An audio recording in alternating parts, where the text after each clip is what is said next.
thing French has and English has not are accents. Accents in French are only used on some letters and very often impact on their pronunciation. So in French we have 4 accents on vowels. Just in case you don't remember vowels, they are A, E, I, O, U. So these are the vowels. And then we also have 1 accent on the consonant, the letter C. So now let's have a closer look at each of them.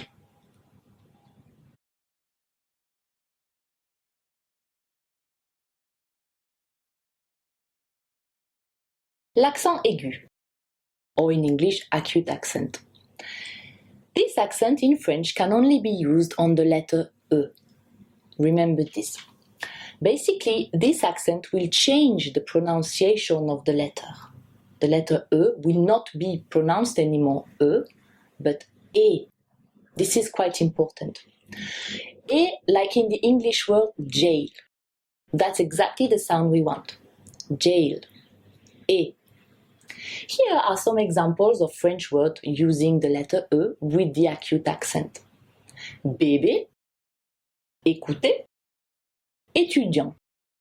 As you can see, every time we use the letter E with the acute accent, the E sound is produced.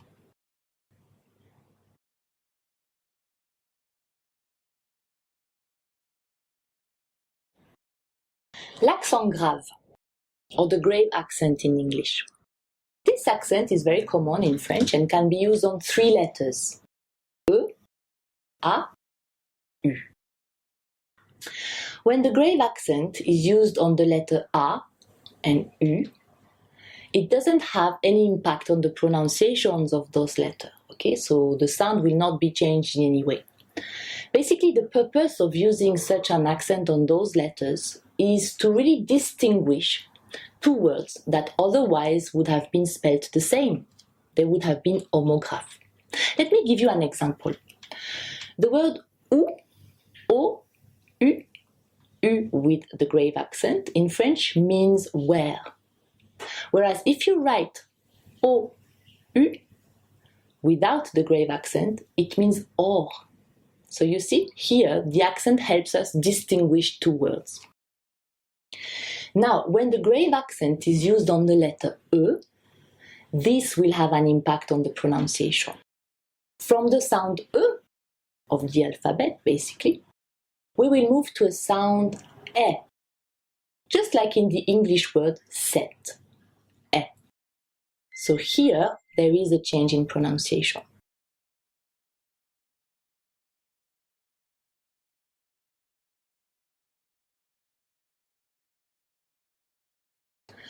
For beginners, it can be sometimes challenging to differentiate between the 2 sounds, the sound E and the sound E.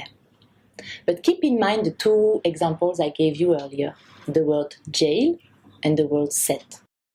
This can help you shape your words appropriately. Another tip with regard to the sound E. Remember that your mouth has to be quite open. If you take the 2 English words, sit and set, and you keep on repeating, you will see that your mouth will go from a relatively close position to a wider position. You really need to keep this wider position to produce the sound E. Sit, set. This will help. Now with regard to the sound E. The sound E, try to pronounce I and E. When you pronounce those 2 letters, basically try to stay halfway with regard to the position of your mouth. And then you will manage to produce the sound E.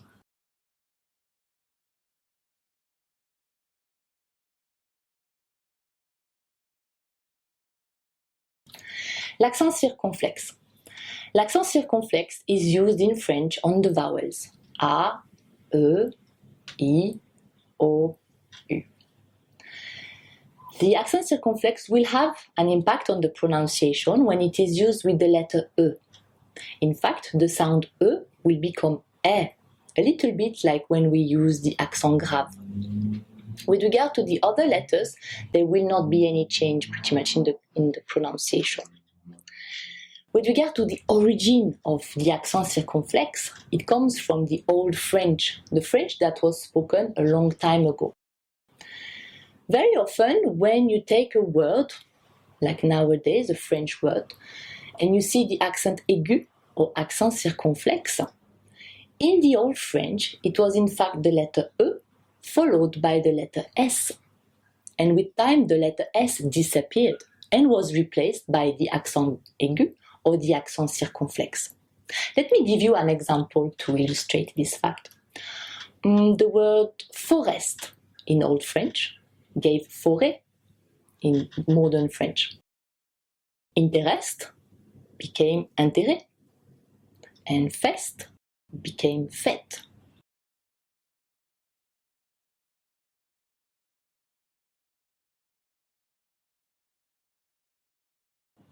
Le tréma. Tréma is used on 3 French vowels, E, I, U. We use tréma when 2 vowels in a word are following each other, but we would like them to be pronounced individually. Let me give you an example. There is the girl's name Anaïs. Anaïs is pronounced so thanks to the tréma. Without the tréma, it would be pronounced Anaï. Same for the word naïve. Without the tréma, it would be pronounced Neve.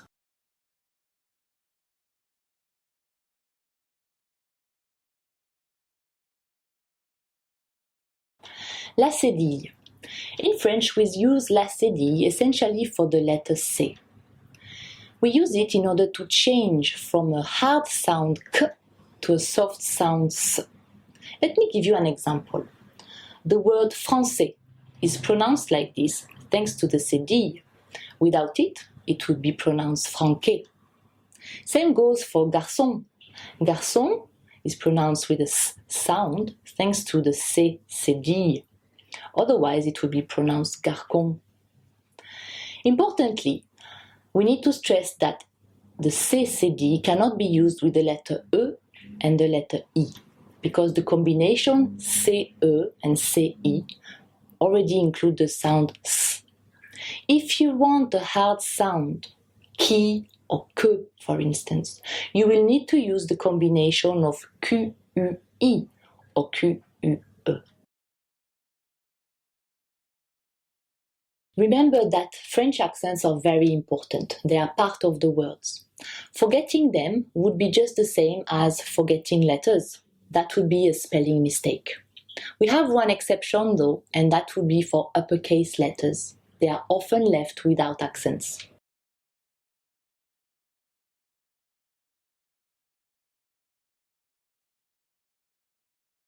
Unlike in English, in French there is not much stressing to worry about. What is very important, however, is the general intonation of your sentences. In fact, if the intonation, that is to say the pitch of someone's voice, remains flat or goes down in a sentence, this sentence becomes a statement. For example, if I say "Tu aimes la langue française," this means you like the French language. It's a statement. But you see, if my intonation goes up, saying exactly the same sentence, then it becomes a question. Tu aimes la langue française? Just notice, in French, to ask a question, there is no need to change the order of the words. The very same sentence can be a question if the voice goes up.